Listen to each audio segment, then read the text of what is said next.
Are you serious? Are you serious? Iran's President Hassan Rouhani has just said he is warning Saudi Arabia that it will achieve nothing by threatening the might of Iran, as a war of words between these two regional heavyweights begins to intensify. His comments came as the Saudi Crown Prince Mohammed bin Salman accused Iran of delivering the missile to the Yemeni Houthi rebels to use against targets in the Kingdom of Saudi Arabia that he described as direct military aggression. You think? They fired an intercontinental ballistic missile right toward the capital of Saudi Arabia. I mean, they missed their target, but what? And you know the Houthi rebels don't have these. So the Iranians, who are Shiite Muslims, who hate the Saudi Arabians, who are Sunni Muslims, both of them have opposite ideologies.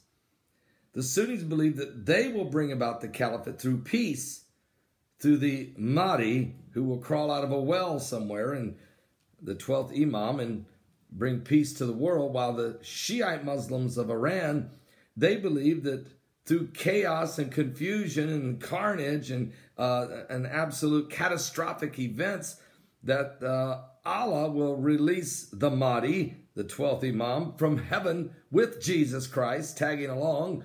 The two of them will wage war upon the earth to bring peace upon the earth. What? So these two sides are way off track. The comments come after the Saudi prince, of course, accused Iran, and Iran has strongly denied supplying any missiles to the rebels, saying that it would have been impossible to do so in any case in the face of the Saudi-led air and sea blockade. Iran has hit back against the increasingly fierce rhetoric coming out of Saudi Arabia with strong words of its own, troubling international oil markets. You know, the might and place of the Islamic Republic, people more powerful than you, have been able to do anything against the Iranian people. So Rouhani said at a cabinet meeting, of course he was referring to the United States. The United States and their allies have mobilized all their capabilities against us and achieved nothing. Rouhani was referring to the Iran-Iraq War of 1980 through 1988, in which revolutionary Iran successfully resisted an invasion by Saddam Hussein's regime, supported by the Gulf Arab and Western governments. So Rouhani reiterated that Iran wanted a peaceful settlement of a conflict between the rebels and the Saudi-backed Yemen government and other wars. Of course, so Yemen is this cesspool, this playground for jihadis. The Iranians are basically almost controlling it. They're using it as a springboard to take cheap shots at the Saudi Arabians. And this new prince, this new crown prince, the next king of Saudi Arabia, Mohammed bin Salman, who has just done a purge in his own government, wiping out 49 key players, probably taking all of their money, which is $500 billion, reestablishing himself soon to be the leader of the entire kingdom of Saudi Arabia, building alliances with Jared Kushner and the Trump administration, which, of course, Saudi Arabia has always been aligned with the United States. And, of course, Iran has always been in alliance with the Russians. So this is the same. It's here we go again, but it could get ugly fast. And, folks, just watch this closely. Israel's sitting there, and they got to be worried about everybody around them.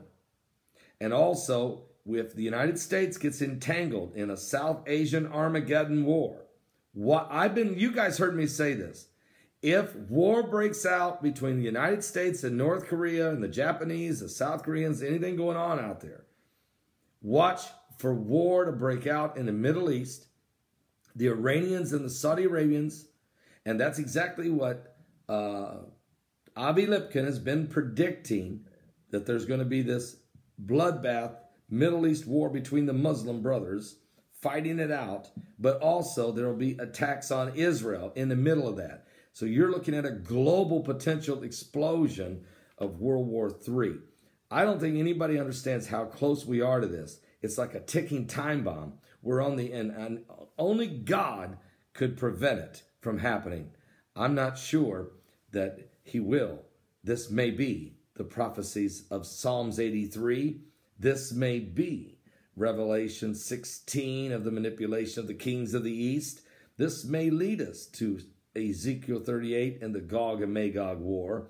Certainly, if you don't even think it's any of those, you have to admit that the Bible talks about in the last days there will be wars and rumors of wars, and nations will rise against nations, and kingdoms will rise against kingdoms. Are you saved? Spiritual kingdoms will battle. Give your life to Jesus Christ. Prophecy is taking place. We're living in the last days.